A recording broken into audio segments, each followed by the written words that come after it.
سڵاوتان لێبێ بینەرانی ستێرک تیڤی لە شوێنێکن خۆشحاڵین لە بەرنامەیەکی نوێی ڕۆژە ستێرک پێتان شا دەبینەوە.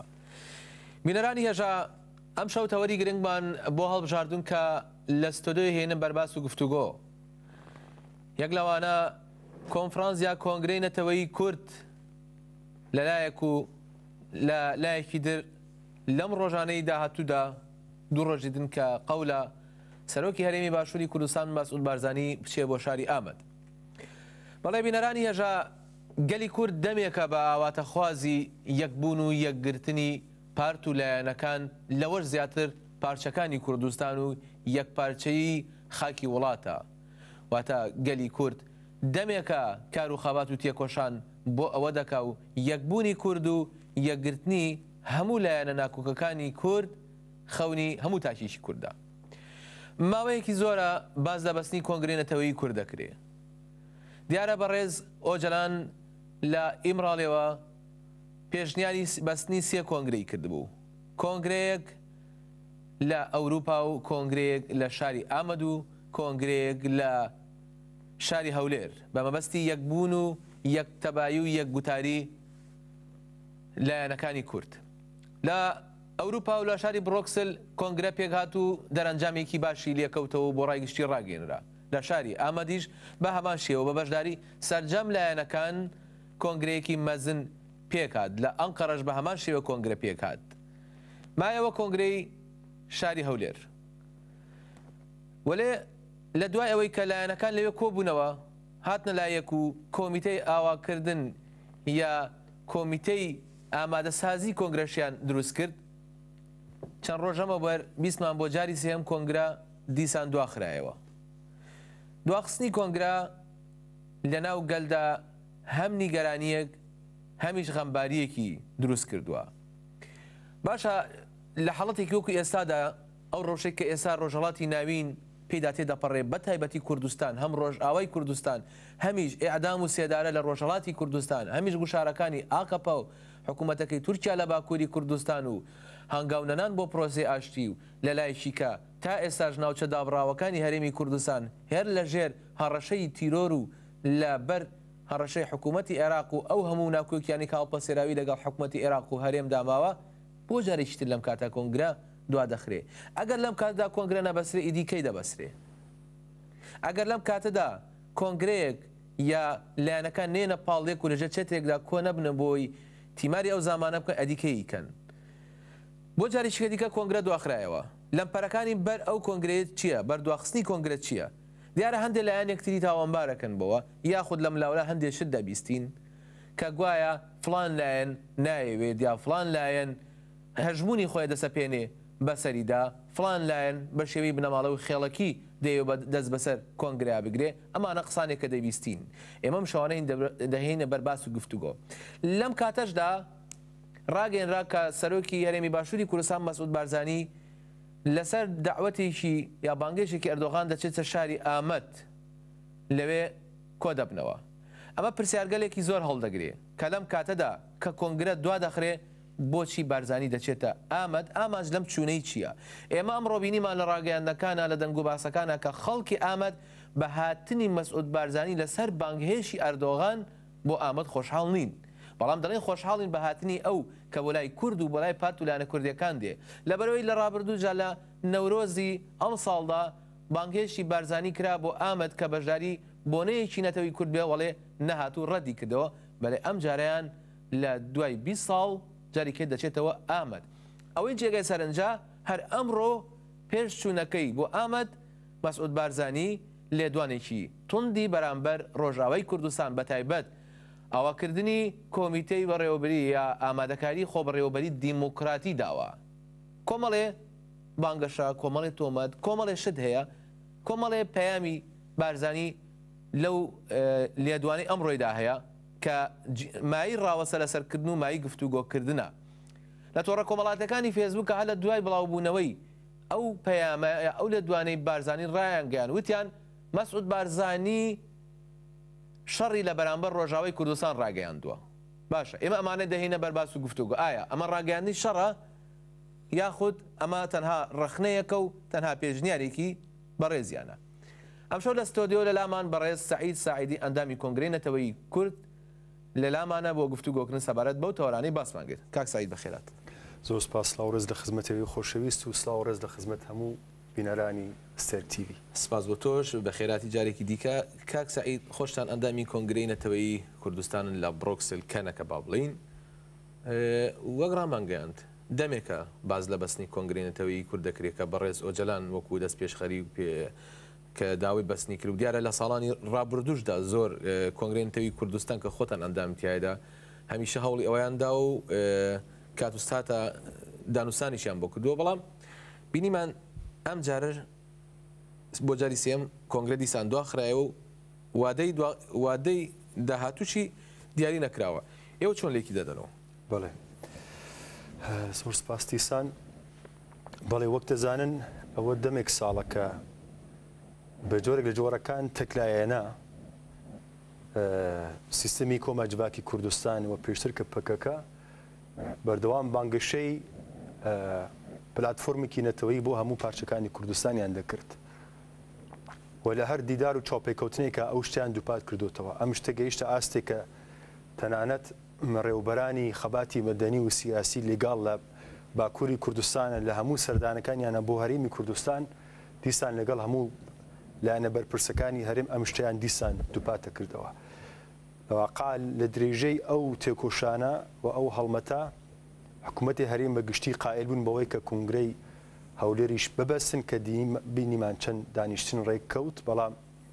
گەیشتە ئەم خاڵەی کە بە پاش داوای لێبوردن لە خەڵک بە کاتێکی نادیار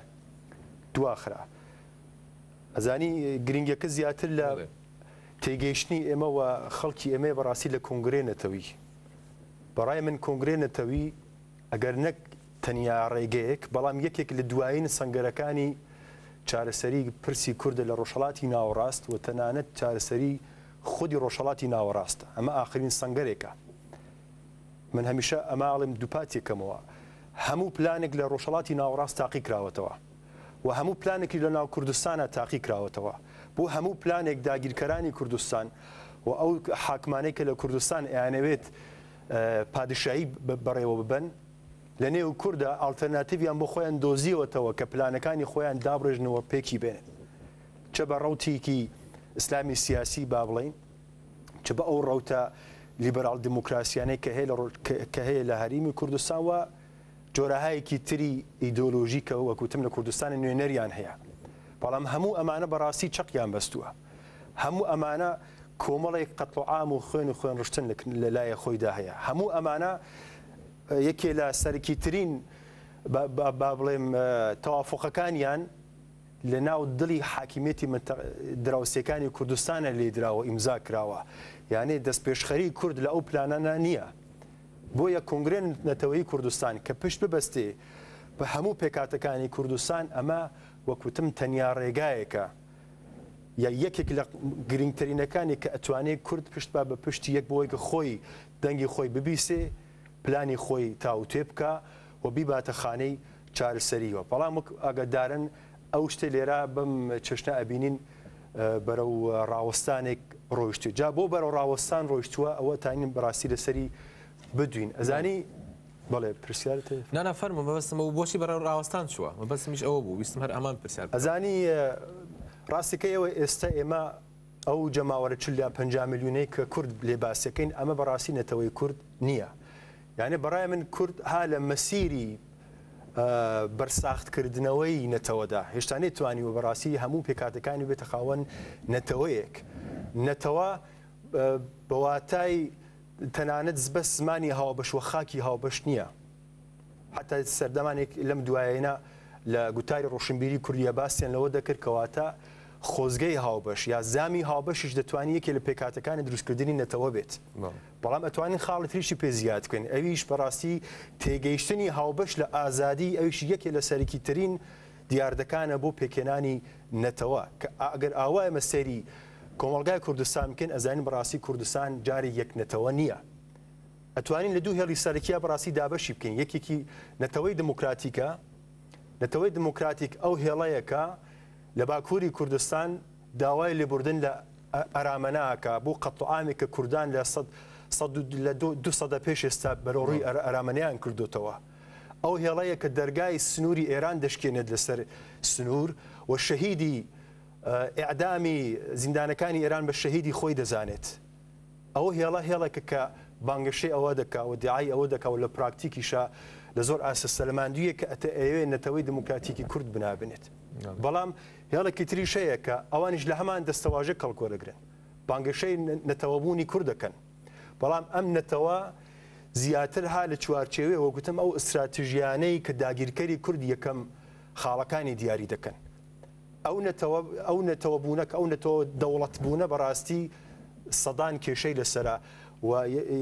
سەرکی ترین گرفتەکان ئەوانەیە کە ئێمە بینیمان بەرەوڕووی ئەم قۆناغی لەواقع کۆنگرەی نەتەویان کردەوە. ئەم دوو هێڵە جارێ لە کشمەکشتان من نازانم بەڕاستی کێ دەتوانێت لە داهاتوویەکتا بتوانن لەژێر پلاتفۆرمێکی هاوبەشتا کۆ بنەوە. بەڵام بەڕاستی وەکوتم زۆر ئەستەمە هێڵی نەتەوەی دەوڵەت ئەو هێڵەیەکە لە دەستپێکەکانی دەهینەوەدا بەها پشتیوانی 40-50 وڵاتی دنیا هاتن حکوومەتی باسییان ڕووخاند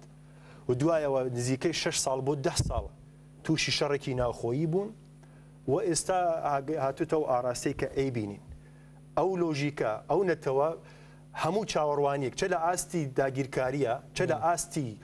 بەخششتە هەمووی لە پلاتفۆرمی داگیرکەرە خوێنێتەوە.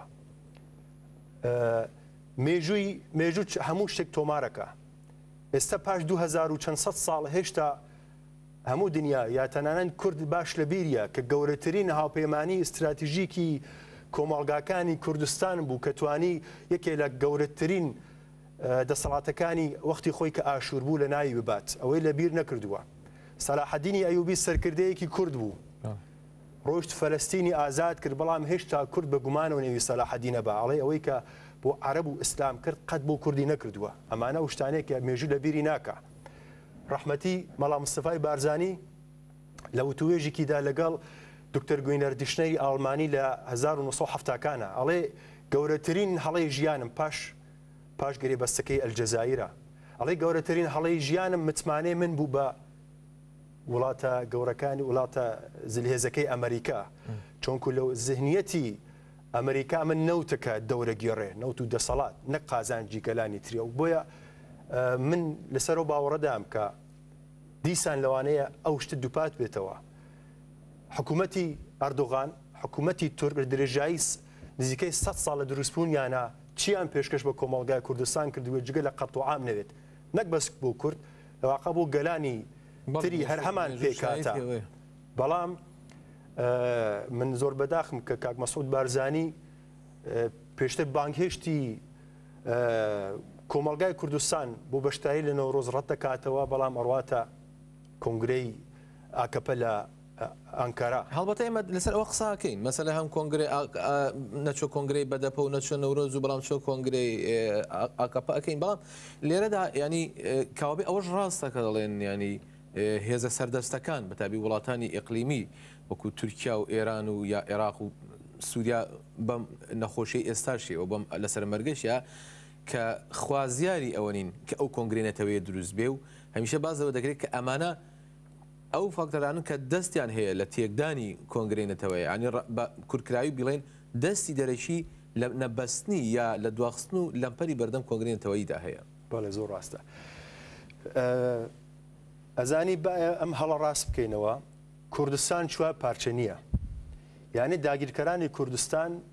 بە پارچەکردنی خاکی کوردستان کوردیان پارچە نەکردووە بەڵکو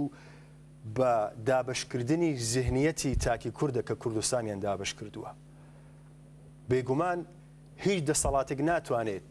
دەسەڵاتی داگیرکەرەی خۆی پێش بخات مەگەر ئەوەی کە لە نێو جیلی و لە نێو خەڵکی کە ئەی چاوسێنێتەوە بۆ خۆی وەکوتم نوێنەر ساز بکات بۆ خۆی بتوانێت کۆمەڵە کەسێک یا کۆمەڵە ذهنیەتێک ئامادە بکە کە بتوانێت ئەم ئیستعمارەی ئەم و ئەم ئیستثماری ئەم پێش بخە کە ئەوە سەیریکەی هەم ئێران هەم تورکیا و هەم سیستمێکی عەرەبی ئیسلامی شێوێنی توانییان و باشترین شێوە ئەو سیاسەتە بەڕێوە ببن وەکوتم لە ناو کوردستانە کوردستانێکی چەند پارچە لەواقع بێنە نەگۆڕێ ئەو دراوسیانە و تەنانەت بە بە سیاسەتی نێودوڵەتیشەوە ئەوە نایەنەوێت کە پلاتفۆرمی ئێستای ڕۆژهەڵاتی ناوەڕاست بەڕاستی تێک بچێت پلاتفۆرمێک لە ڕۆژهەڵاتی ناوەڕاستە کە قورسترین پێوەرەکانی بۆ ئەو سەقامگیریە ناجێگیرەی کە ئێستا هەیە لەسەر شانی کووردە یانێ ئەو وەکوتم ئەو تەوازونە ناجێگیرەی کە ئێستا لە ڕۆژهەڵاتی ناوەڕاستەیە بەس بە یەکشت دەیتوانی بەو شکڵە بمێنێتەوە ئەویش بە دابڕانی کەسایەتی کورد و بە دابڕانی خاکی کورد هێشتا مێشکی سیاسەتی نێودوڵەتی و مێشکی داگیرکەرانی کورد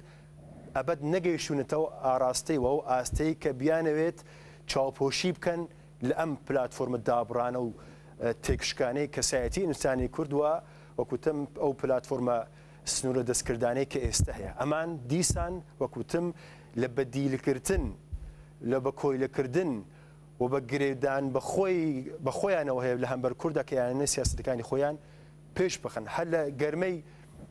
دەنگۆی مەسەلەی کنگرێنێتەوەی کوورد ئەمە بینیمان کە کەسانێک لە حکوومەتی هەرێمی کوردستان لە یەک دوو ڕۆژە سەردانی تاران و سەردانی تورکیایان کرد کاتی بەستنی کۆنگرە لەو سەردەمان بەڵێ لە سەردەمی دەستپێکی یەکەم ئەو هەنگاوانەی کە کومیتە ئامادەکار دابی نەکرا ئەو سەردانانە کرا یانێ وەکوتم بەداخەوە بەشێک لە کورد بەبێ ئەوەی کە ڕەزامەندی داگیرکەری مێژوویی کورد ڕەچاونەکات ناوێرێت خۆی با لە بەستێنی هەڵمەتێک بەڕاستی لە چوارچەوەی مەسەلەی چارەسەری و مەسەلەی ئازادی کووردە ئەم شتە چووەتە ناو وەکوتم مێشکی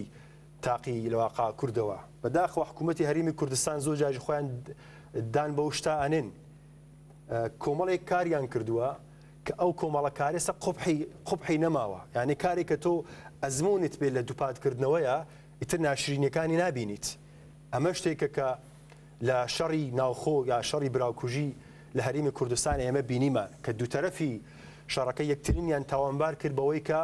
لایەنێکیان پشتیوانی لە ئێران وەرەگرێت و لایەنێکیان پشتیوانی لە بەعس وەرەگرێت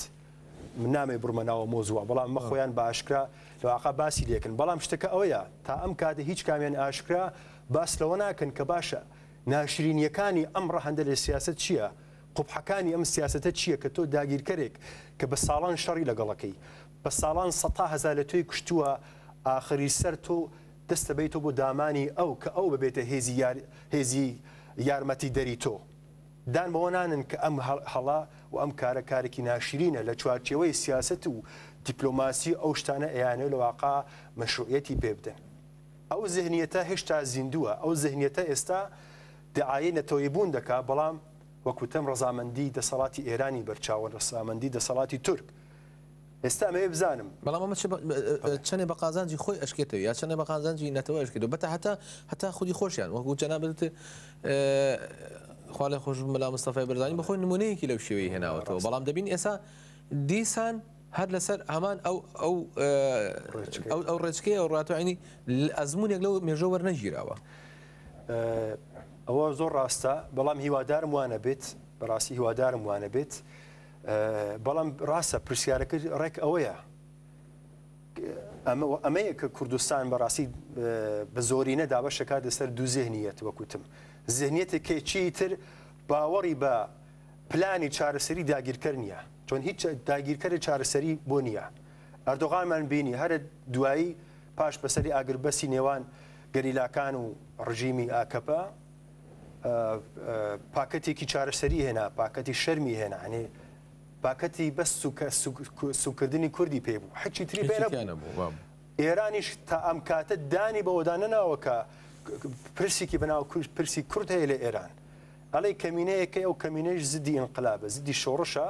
بەڵام زۆرینەی کوردستان هەرەوە زۆرینەیەکە لەگەڵ بەهاکانی کۆماری ئیسلامی دادێن تۆزێ وردە فەرهەنگ هەیە کە ئەبێ ئێمە ڕەچاوی زمانەکەیان بکەین و تەواو ئامادە نییە بۆەوە بکە کەواتە وەختی ئەوە نابینێ چۆن تێتە ناو خۆی لەگەڵ سیاسەتی کۆنگرێ نەتەوەیی کە لەواقع هاوتەری بکە کە ئەوێت دەسەڵاتەکانی ئەوان لەواقع لە ناو بات و بتانێک سربەخۆیەک لانیکەم لە بواری کەسایەتی و ئێرادەوە بتانێ بدا بە کورد ئەو واقعەکە بەڵام بەڵێ بەداخم کە بەشێک لە هێزی سیاسی کورد کە ئەو بەشە دیارە بەڕاستی زۆرینە نین ئەو بەشە هێشتا باوەڕی بەوەیە کە بڵێ داگیرکەری ئێمە پلانی چارەسەری پێەیە. ئەمە بەڕاستی وتم ڕوتێکی مێژوویە، ڕوتێک مێژووی کە ویستی ئێرادەی ئینسانی کورد تێک بشکێنێت، تێک بشکێنێت پاشانەوە بە دیپلۆماسیەکی بە دیپلۆماسیەکی نائازاد، بە دیپلۆماسیەکی با بڵێم حەقیرانە بەڕاستی ئەو کاتە بێت بەخشەندەیی بۆ تۆ بکە. ئەم داگیرکەرانی کوردستان لە ئاوە کوردی قازانجەکەن، کوردێکی زەعیف. خۆمە لە بیرمان نەچۆتەوە دەسەڵاتانی هەرمان ئاکپا دەیانگوت کە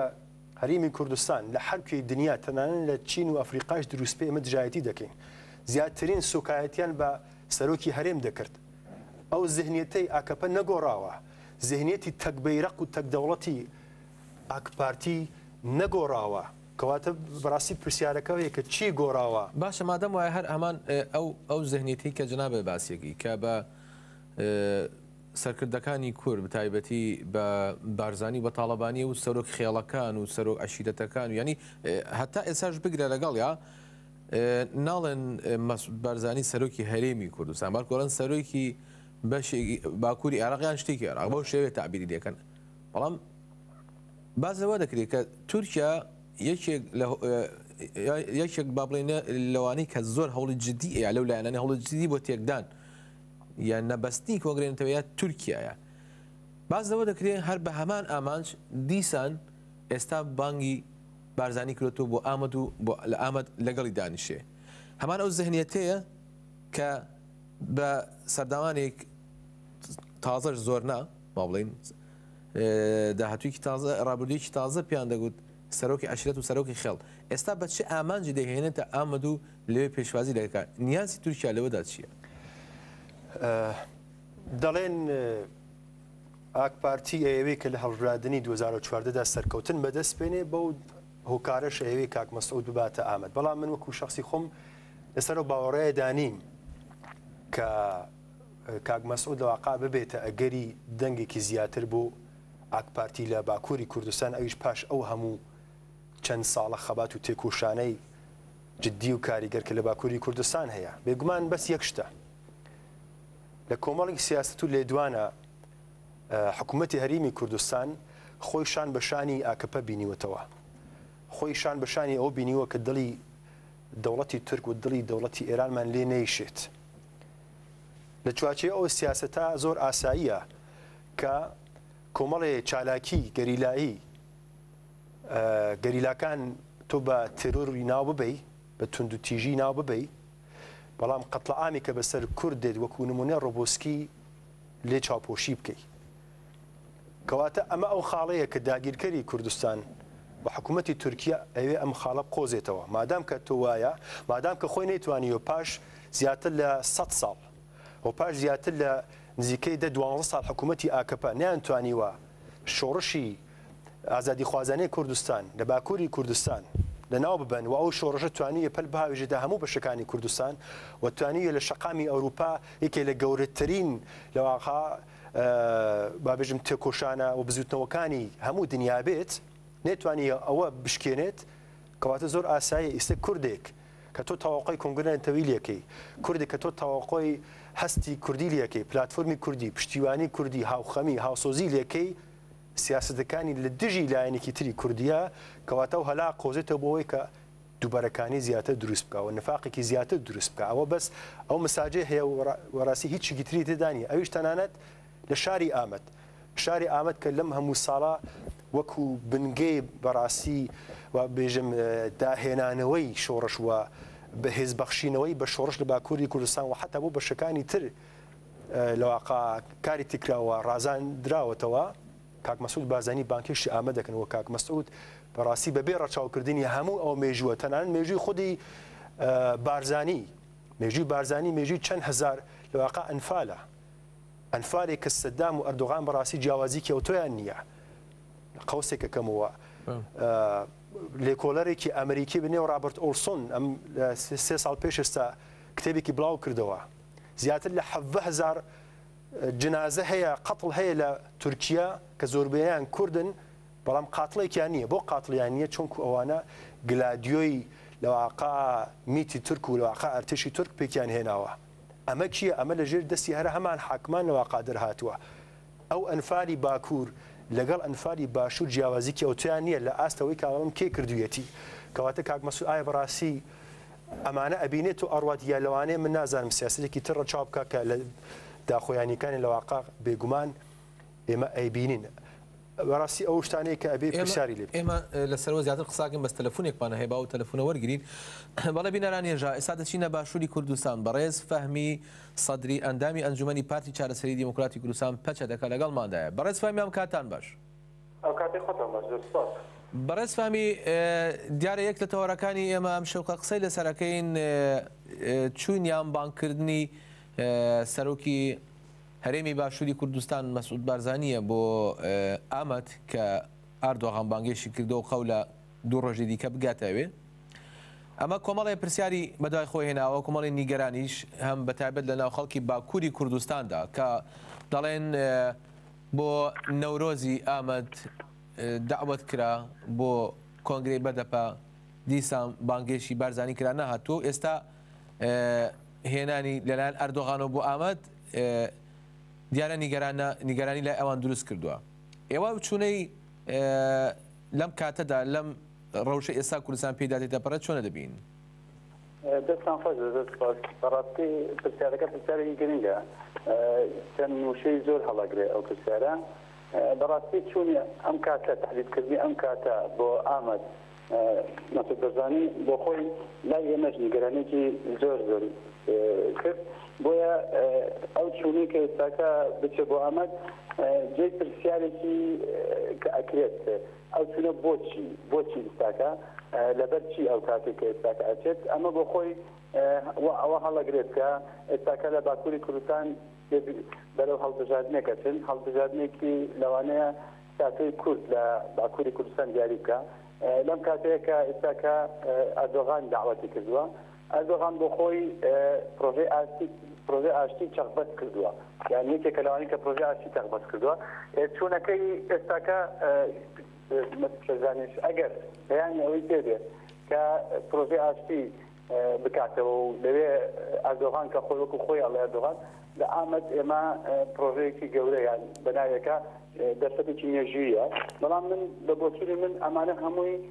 پروپاگەندەی سیاسیە پروپاگەندەی هەڵبژاردنە چونکە خودی مەسعود بارزانی پەیوەندیەکی ڕاستەوخۆ ناتوانێت بە پرۆژێ ئاشتیەوە بکە پرۆژێ ئاشتی بۆ خۆی نوێنەری هەیە نوێنەرەکە لە ئیمرالیە ئێمە ئەتوانین ئەوە بڵێن ئەتوانین لە ئیمرالیەوە ئەو چەقبەستنەی ئاشتی کە ئێستا لە باکووری کوردستان دەستێتی لەوێ بکرێتەوە نه لە بەدەستی مەسعود بارزانیان لە قەندیل بکرێتەوە ئەوانە قەندیل و ئیمرالی ئەتوانن پرۆژێ ئاشتیش بکەنەوە بتوانن بیکەن بۆیە لێرە مەبۆچوونی من هەر بۆ چوونی بۆ ئامەد مەسعود بارزانی بۆ خۆی تەنانەت ئەتوانی بڵێ پروپاگەندەیەکی هەڵبژاردنە بۆ ئەردۆغانی کات وەکو تێبینی ئەکرێ ئەردۆغان پەرلەمانتارە جاشەکانی خۆشی لەگەڵ خۆی بێنێ ئەو بانایشەوەی کە ئەو پەرلەمانتارانەی کە سەر بە ئەکەفن بە ناوی کوردەوە ئەوانە جوانەیە لەگەڵ خۆی بێنێ بۆ ئامەد ئەوەش بۆ خۆی نیگەرانیەکی گەورە لای کورد دروستەکان من بە هیوای ئەوەی کە مەسعود بارزانی ئەو پیلان جێڕەی کە ئێستاکە لە دژی کورد دەکرێت نەکەوێتە ناوەوە پێویست ناکە بکێتە ئامەد ئەم دوو ڕۆژەی داهاتوو ئەتوانێت سەفەرەکەی لەو بکاتەوە بگەڕێتەوە جارێتتر بۆ لە هەولێرە یان ئەوەیە ئەگەر ئەوێ ئەردۆغان ببینێ بکێت لە ئەنقەر ئەردۆغان ببینێ ئەکەوێتە دیپلۆماسی سیاسیە چارەسەرێکی دیپلۆماسی سیاسیە بۆیە بە بۆچوونی من جارێتش ئەواڵم تەنانەت نیگەرانەکان زۆرەکە لای گەلی کورد نیگەرانەکانی ئێمەش زۆرەکە نیگەرانەکانی باکووری کوردستانشی زۆر کردووە سیاست مەدارانی باکووری کوردستانش ناڕەحەتن چون بۆ ئامەد لەم کاتەیە لەوێ فیستیڤاڵێک یان حەفلەیەک دابنێن چمانایەکی خۆی سیاسی نادا چمانایەکی خۆی دیپلۆماسی نادا چمانایەکی خۆیەکی کە ئێمە بەناویکەین ئەوانە هیچی ناتوانێت بێتە جوابێک بۆ پرسەکە بۆیە من وای بیرم تەنانەت و پروپاگەندەیەکی هەڵبژاردننی ئاکەپەیە جارێتر ئەوێ کورد فریوە جارێتر ئەوێ دەنگی کورد لە باکووری کوردستان بەڵێ بەڕێز فەهمی بەڵام وەکو بەڕێز ساعیدی شتی زۆر دەوروبەریتی گەژەڵێن ئەڵێن تەنها لەو چوارچێوە تەنگ و تەسکەیە نییە کە پێی دەڵێن بۆ هەڵبژاردن بەڵکو بازەوە دەکرێت کە هاتچوونی ئەو یان بانکردنی ئەو پەیوەستە بۆ پێشکەوتنانش کە ئێستا لە ڕۆژهەڵاتی کوردستان هەیە کە تورکیا پێیکەوی خۆش نییە و بەڵکو تورکیا بە هێڵی سووریشی دانا و ئەحمەد داوودۆغڵوش دوێنێ لەو چوارچێوە لێدوانی داوە بەڵام دیسان بازەوە دەکرێت یعنی پێش ڕۆژهەڵاتی کوردستان ڕۆژئاوای کوردستان ڕۆژئاوا ببوورە ڕۆژئاوای کوردستان بەبەستم ئەو پێشکەوتانی لەوێ هەیە دیارە تورکیا بۆ خۆشحانێ بەڵام ئەوەی جێگەی تێڕامانە پێش چوونی بۆ ئامەد ئەمڕۆ سەرۆکایەتی هەرێمی کوردستان بە ناوی مەسعود بارزانی لە دوانێکی تونگی بەرامبەر ڕۆژئاوای کوردستان داوە ئێوە ئەمانە چۆن بێکەوە گرێن بەڕاستی منش ویستم بگەمە سەرە و لێدوانی مەسعود بارزانی کە ئەمڕۆ دایەتی منش بۆ خۆمە و لێدوانم کە خوێندەوە سەر سوورمانم هێنا یعنی لەو لێدوانەدا هیچ شتێکی باش نابیندرێت شتێکی خراپ بووتراوە ینی شتێکی کە بگرێتە بەرژەوەندی ئەو لێدوانەی کە بکرێتە بەرژەوەندی ملەتی کوردەوە نە لە ڕۆژئاوا نە لە باکوور نە لە باشووری وڵات ناکرێتە خزمەتی گەلی کوردەوە ئەو لێدوانە تەنانەت دەکەوێتە خزمەتی داگیرکەرانی کوردستانەوە ئەوە بۆ خۆی ئەتوانی وا لێکی بینەوە کە ئەمڕۆ ئەو لێدوانەمان بیست ڕاستە ئێستاکە لە ڕۆژئاوای کوردستانە شۆڕشێکی مەزن هەیە شۆڕشێکە کە دەنگدانەوەی و ڕێزەکانی ئەو شۆڕشە ئەمە وا بەناو ئەکرێت کە شۆڕشێک بێت زۆر لە شۆڕشی ئۆکتۆبەر و شۆڕشی فەڕەنسا گەورەتر بێ وا بەنایەکەین بەڵام بەداخەوە ئێستاکە لە لێدوانەکەی مەسعود بارزانیە کە ئەڵێ ئەوەش تەنانەت شۆڕشش نییە ئەمە بۆ خۆی جێی نیگەرانیە ئەو شۆڕشە مەزنی کە گەلی کورد لە ڕۆژئاوای کوردستان بەپای کردووە بە نان و ئاو بە نالی ڕق و بە داریەوە بە پیاوی 70 ساڵەوە هەتاکو و منداڵێکی 7 ساڵەوە بە ئینسانەکان هەمویان لەسەر جادا شۆڕشێکەکەن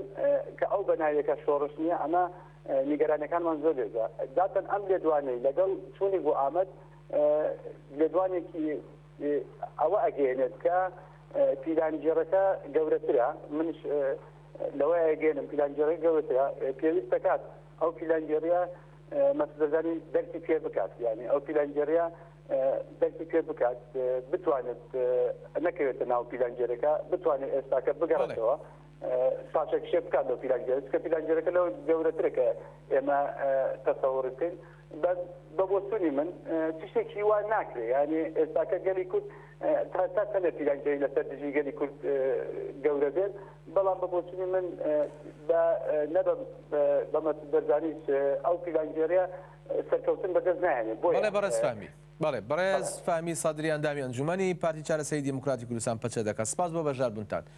کاتێکی خۆش بوویەوە دەستان خۆش سپاس کاک سعید هەم ڕەوشی ڕۆژاوای کوردستان گرێدراو بەو سەفەری بارزانی و هەمیش ئەو لێدوانەی کە ئەمڕۆ داوێتی لەو باریەوە هەندێک ئۆکەی دیارە بەڕاستی شتێکی زۆر هەستیار هاتۆتە ئاراوە شتێکی زۆر تایبەت ئەویش مەسلەی ڕاگەیاندنی خۆبڕێوەبردننی دموکراتیک لە ڕۆژاوای کوردستان شتێکە ئەو باسێ من دیسان لێرا زەق کاتەوە کە گوتم کوردستان لەسەر دوو هێڵی سەرەکی خەریکە ئەڕوا ئەویش نەتەوەی دموکراتیک و نەتەوە دەوڵەتە لێرا دیارەکەفێ لێرا سیستمێکە بنێو سیستمی خۆبڕێوەبردننی دموکراتیک کە لەسەر بنگەی کۆنفدرالیسمی دموکراتیک گەرێکی ئاوا بێت سێ مەجلسی جارێک پێکێناوە ئەو سێ مەجلسە بەرەو گرتنی کۆنگرەیەکی گەورەترە ڕەنگ و وەکوتم ئەو بەجێکردنی کۆنفدرالیسمی دموکراتیک بەڵام لە دەرەوە بە هەنێ ناو دەشوپێنگێت وەکو حکوومەتی کاتی و پارلەمانە ئەو شتانە بەڕاستیەوە دەستەواژەیەکی زۆر هەڵەیە ئەم شتە ناتوانێت حکوومەت بێت ئەگەر حکوومەت بواتای بگرە هەرێمی باشووری کوردستان زۆر کێشەی لەگەڵ شتە نەبوو لەرا شتێک بەنێو حکوومەت نییەوە ئەمیش ئەو تزە گەورەیە کە بەڕێز عەبدوڵڵاو بە ساڵانە باسی لێکاوە تزی هێڵی سێهەمی چارەسەری لە ڕۆژهەڵاتی ناوەڕاستە ئەمە پلاتفۆرم مانیفستی ئەو هێڵەیە کە هەموو سیستمی نەزەری دنیای ڕۆژاوە جارێک لەسەری لەواقار وەستاون ئەمە وەکوتم بە پراکتیکردن بە ژیانکردنی ئەو هێڵەیە کە نە نظامی ئەمریکا و نە حتا نظامی شەرق لێرە هیچ شوێن پێیەکیان نییە. ئەمیش وەکوتم ئەو هێڵە سێهەمەیە کە ئەوەی کورد لەسەر شانی خۆی و لەسەر شاخی خۆی بۆ خۆی ژیانی خۆی ئاوا بکە. چونکو مێژوو نیشانی داوە کەس کورد ئازاد ناکە ئللا ئەوەی کە وەکوتم تاقیری بکات و بکا بە کۆلەی خۆی. ئەو شتە زۆر تاقی کراوەتەوە لە درێژەی پرسیارەکە تا ئەڕۆم. ئەمە ئەو شتەیە کە کۆمەڵێک پارت بۆ نمونە هێزی وەکو پەژاک بە هێزی بێگانە دەزانێت و یەکێ لە کێشمەکێشەکانی نێوان قۆناغەکانی ئامادەکاری کۆنگرە کورد بە نسبەت ڕۆژهەڵاتی کوردستانە پرسی پارتی پەژاکە کە پەژاک بێگانەیە و ڕۆژهەڵاتی نییە. جا حەزبێکەوە بیرەکاتەوە پارتێک بەو چەشتە بە بێگانە بزانێت و ئامادەنەیە وەکو هێزی ڕۆژهەڵاتی قبولی بکە دەعای بەڕاستی نەتەوەی بوون دەعایەکی تر زۆر درۆزنانە خۆی دەنوێنێت. و هەمان ئەحزاب و ئەحزابی تر دیسان کۆمارێک بەنێو کۆماری تورکیا کە زیاتر لە 90 ساڵە هەموو سیاسەتی قڕکردنی هەم فیزیکی و هەم ژینوسایدێکی سپیە لەسەر زێنیەتی تاکە جۆراوجۆرەکانی و گەلانی جۆراوجۆر لە تورکیا، بەڵام ئامادەن بڕۆن ساڕۆژی دامەزراندنی ئەو کۆمارە پیرۆز بکەن. کارێک کە گەورە شارەداری ئامەد ئەو حازرنی ئەو کار بکە لە ناو دڵی سیستەمی تورکیەدا، بەڵام کۆمەڵی شۆڕژگێری ئێمە کۆمەڵی خەباتکاری ئێمە بە سابقەی 30-50-60 ساڵەوە ئەڕۆن کۆمارێکی تورکیە بۆ پیرۆزەکەن. کەواتە وەگوتم ئەو هێڵەیە کە مێژوو و دەسەڵاتدارانی مێژوو ئەو هێڵەیان بۆ خۆیان قازانج کردووە. ئەو هێڵە سەر ڕاوێ کە تۆ چەند بانگەشەی کوردبوون بکەی، بەڵام ئەو کوردبوونە ناڕواتە خانەی پرسی ئازادی و پرسی کەسایەتی کە کورد کە ئیتر بەڕاستی وەڕەز بووە لە تاقیر بوون. لێرە لە ڕۆژاوای کوردستان خەریکە هێڵی سێهەم کە هێڵی استراتیژی تاکی کووردە لەواقع بەرەو خۆبەجێکردن دەڕوە. ئەم هێڵە زۆر بێگومان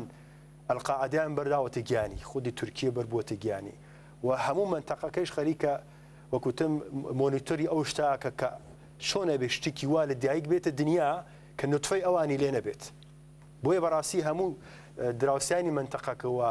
بەشێک لە ئەقماری ئەوان لە ناو خودی کووردا وەگوتم خەریکن هێرشی لە واقع و حرەکەتە دەکەن. خەباتی نەتەوەی بە خانەخوێبوون خانەخوێکردن نابێت. خەباتی نەتەوەی بە پارە و بە ناندان بەڕاستی نابێت. خەباتی نەتەوەی لێرە بەسووتم بەس لەسەر پرسی تێگەشتنی هاوبەش لە ئازادی دەوە تێکۆشانێک بەس بە باوەڕ بە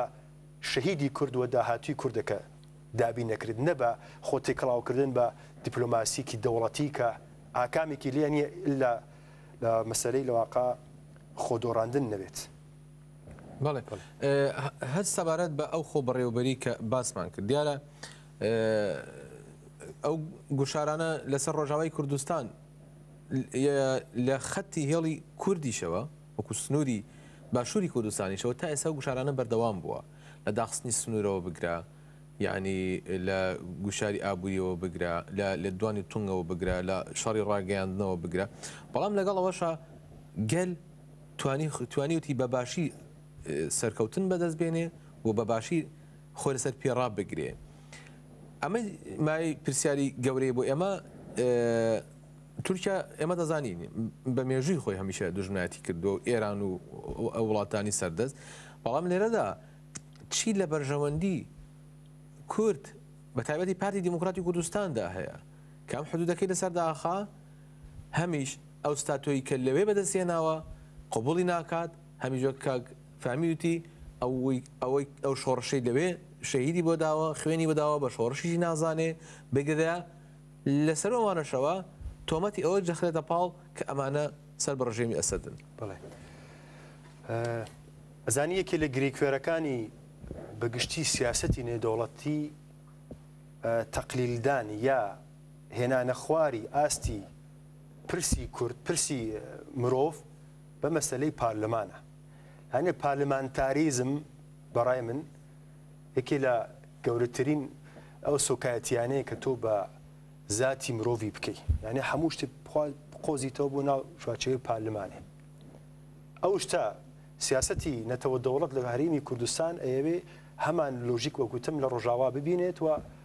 50 دابەشی بکات لە نێوان تەرەفدارانی خۆی و تەرەفدارانی لایەنێکی تر و ببێتە ئەو ئاکامەی کە ئێستا هەست. لەبیرمان بێت پارتی و یەکێتی نیشتیمانی کوردستان لە 91 توانیان 50 دەنگەکانی گەلی ئێمە لە باشووری کوردستان بۆ لای خۆیان ڕابکێشن. 50-50 بوو بە هەمان دابەشکردنی سنوورەکان.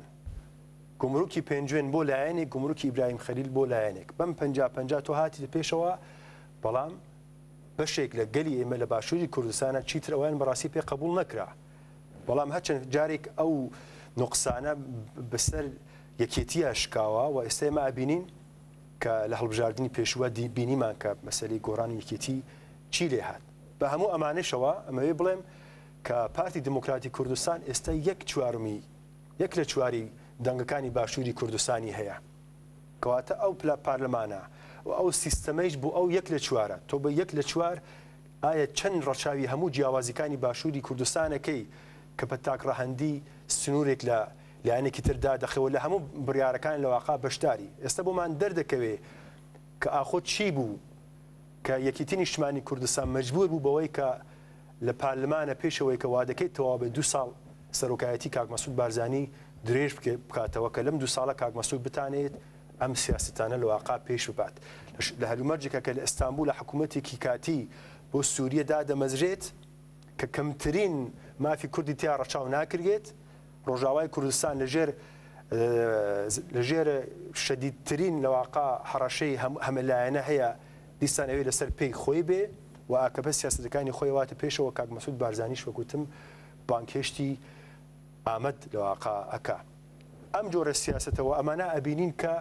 بەڕاستی بەرەو ئاراستەیەک ئەڕواکە تۆ خۆت و کەسانێک لە دەوری خۆتن لەگەل جیاب بکەیتەوە. من ئەبینم عشایرێکەیە لە کوردستانە کە تەنانەت ژن و ژنخوازیان بەس نێوە عشیرەی خۆیان هەیە، یعنی عشیرەیەکی تر، یعنی بەشێکی تر لە گەلی کورد بە بێگانە ئازانن و خوێنی خۆیان تەنانەت تێکەڵاوی خوێنی ئەوان ناکەن. کەواتە لێرە مەسەلەی نەتەوەیی دێتە چ واتایەک بەڕاستی و تۆ ئەتەوێت لە داهاتووە ئەم ئاراستە بەرەو کوێنم بێت. داهاتوویەک کە گومانم لەوە دانیوەکو شخصی خۆم و ڕەوتی خەباتیش و ڕەوتی تێکۆشانەکانی جوانی شانداوە. داهاتوو دیسان داهاتووی کنگرێ نەتەوەی کوردستانە، بەڵام کنگرێ نەتەوەی کوردستانی کە ناتوانێت ببێتە سەفارەتی داگیرکەران. یانێ ئەگەر قەرارە کنگرێ نەتەوەی کوردستان وەکوتم شعبەیەک بێ لە حاکمیەتی تاران و بەغا و چزانم ئەنکارا و کنگرە ئەنجام ناگرێت. بەڵام دیسان وەکوتم ئەو کنگرە بەرەو ئاراستەی کە چوە ئەبێ دیسان دروست بێت، چۆن هەموو داگیرکەرانی کوردستان نیشانیان داوە کە کوردیان تا زمانێ بۆ کوردێکی جوانە، کوردێکە کە لە دیپلۆماسی ئەزانێ، کوردێکە بەڵێ ئاقڵا کە ئەو کووردە لە مەداری سیاسەتەکانی ئەوانە بچەرخێ کە ئەو مەدارە کۆتایی پێهات، ئەو مرۆڤەش ئیتر بەڕاستی بایەخی نامێنێت. کەواتە جارێکی تر ئەو مرۆڤە ئەبێ بگەڕێتەوە باوەشی خاک و ئاوێک کە هەموو زامەکانی و هەموو خۆزگەکانی لە واقع بە درێژایی سەدان ساڵ لێنەوە هاتووە کە ئەمیش دێتەوە سەر کنگرەی نەتەوەی کوردستان. چەندێک هیوات بەوە هەیە کە ئیدە و کۆنگرێ نەتەوەی باسیەکەین ببەسرێت کە جاریشکەیتر دوان نەخرێیان ئەو هیوایی کە گەل هەیەی ئەو خەونەی هەیەی بێتە دیارە گەل بۆ خۆی یەکێتی خۆی ئاوا کردووە، سنوورەکانیش لە بینی خۆی ئاگرتووە، بەڵام ئەوە لایەنەکانن تا ئێستا ئەو یەکێتیان ئاوانە کردو. چەندێ هیوات بۆەوە هەیە؟ ڕاستە من زۆر گەشتبینم بەوە بەڕاستی، بەڵام بەپێی کاتەکەی جارێکە شێمە ڕاوەستان بکەین. ئێمە لە بیرمان نەچێت کە شۆڕشی پەکەکە لە 1970 بە کوردستانێکی یەک پارچەوە دەسی پێ کرد. دیسان لەسەر متۆدی کوردستانێکی یەک پارچە، بەڵام بە متۆدی کۆنفەدرالیزمی کۆمەڵگاکانی کوردستان خەریکە ڕاتە پێش. کەواتە ئەو خەونە خەونێکی لە مێژینەیە. دەسەڵاتی ئاشوور بە ئێتلاف و بە کۆنگرەی هاوبەشی ئامەد کە واقع باشوور و ڕۆژهەڵات بوو لەگەڵ میتانی کە لە واقع باکوور و ڕۆژئاوابوو پێکات. ئەوە شێکی بەڕاستی مێژوویە. بۆی ئەو ئێتلافە دیسان بێگومان لەوە کە دروستە بێت، بەڵام بۆ کاتوشتەکەی بەڕاستی جارێ زۆر زەحمەتە. وەک ئەزانین کە بێگومان ئەم کۆنگرە ئەبێت لە هەولێر ببەستێ، ئەبێت ئەو ئەحزابانەیە کە بە ساڵانە لە مەداری ئەوی دیە لە واقع خۆیان بە ئەزمون کردووە، ئەبێ ئەوان بێنە ناو ساحەی ئەم خەباتە هاوبەشەی نەتەوەی کە زیاتر لەوەی کە گرنگی بە مەسەلەی دیپلۆماسی و ڕەچاوی فلانە سیاسەتی نێودەوڵەتی بە ڕەچاوی بە ئەو زام و فرمیسکەی دایکی کوردەوادا ئەبێ ئەوان بێنن ناوام پلاتفۆرم بۆیە پێویستە ئەمە دیسان وەکوتم لە هەولێر ببەستێت بەڵام ئێمە قسەی هەولێرێکەکەین کە یەکی لە گەورەترین ئەحزابی ئەم بەشەکە یەکیتنی نیشتیمانی کوردستانە پاش هەڵبژاردنەکان لە ئەزمەیەکایە کە لە بوحرانێکدایە لە قەیرانێکدایە کە خەریکن کار بۆ واکە خۆیان بەسەر و قەیرانە لە واقع زاڵ بکەن کە ئەو قەیرانش یەکی لەو هۆکارانەیە کە بەداخەوە کاک مەسعود بارزانی سەر ڕای هاوپەیمانیان لەگەڵ یەکیتنی نیشتیمانیە بەڵام لە زۆر شتا خەریکن تاکڕەهەندی تەنانەت بەبێ ڕەچاوی هاوپەیمانی خۆیان لە باشوور و حتا بە شتەکانی تر سیاسەتەکەن کەواتە کەمێک کاتی ئەوێ کە یەکێتی نیشتیمانی کوردستان بتوانێت بەسەر ئەو کێشانە لە واقع زاڵ بێ ئەحزابی ڕۆژهەڵاتی کوردستان ئەوانش کاتیان پێویستە کە ڕۆشنبیری کورد تاکی کورد کادری بە ئەخلاق و نەتەوەیی کورد کە بەڕاستی هاتوون وەڕەز بوون لە درێژە پێدانی سیاسەتی داگیرکاران لە ڕۆژهەڵاتی کوردستانە بتوانن ئەو ڕێبەرانە ڕوبەڕووی پرسیاری جدی بکەنەوە کە ئیتر واز لەو دەستەواژەیە بێنن کە بە هەمان دەستەواژە بۆ نمونە هەمەر پەژاک قسە بکەن کە داگیرکەری کۆماری ئیسلامی خەریکە و قسانە دەکە کەواتە هەموو ئەمانە بەڕاستی کاتی گەرەکە بەڵام وەکوتم ئەمڕۆ وتەیەکم لە بەڕێز سەلاحەت دمیرتاش خوێندەوە کە یوت 17 ساڵم بوو من خۆم هێشتا بە تورک دەزانی ئێمە مانان من وەکو خۆم 20 ساڵ پێش ئێستا کۆمەڵی کەس لە دەوروبەری ئێمە بوو زۆر هەوڵیانەدا کە ئێمە فارسی قسەکەن چونکو من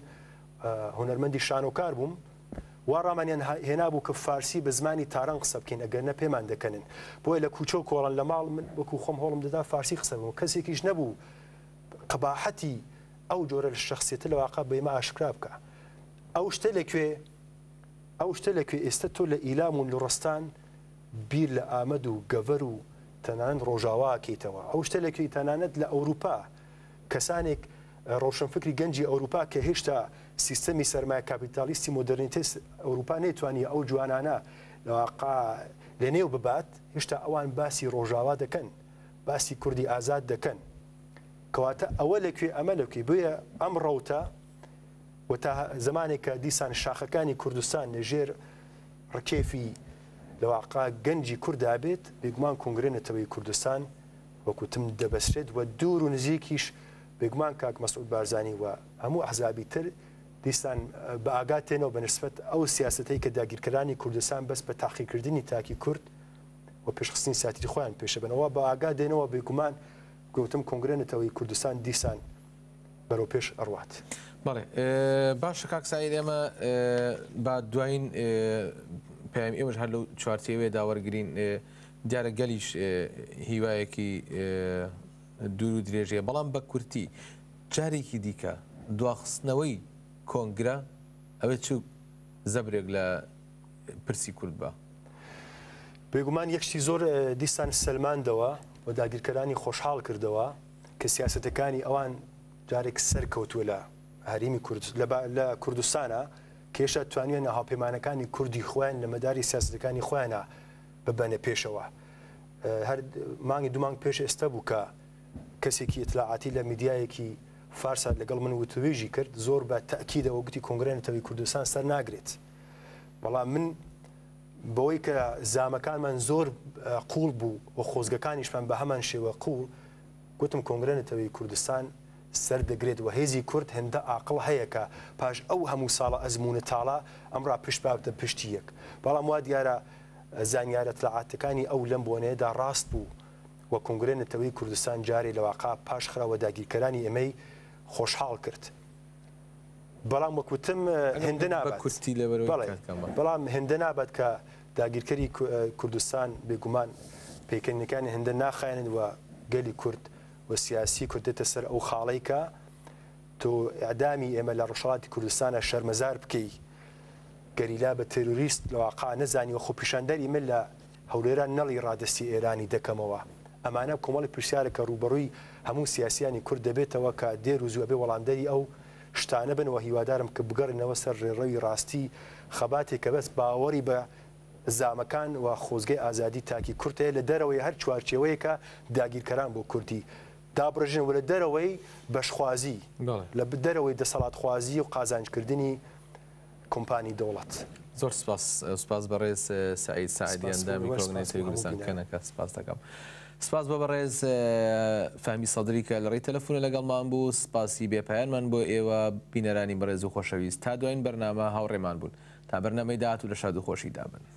سپاس دەست.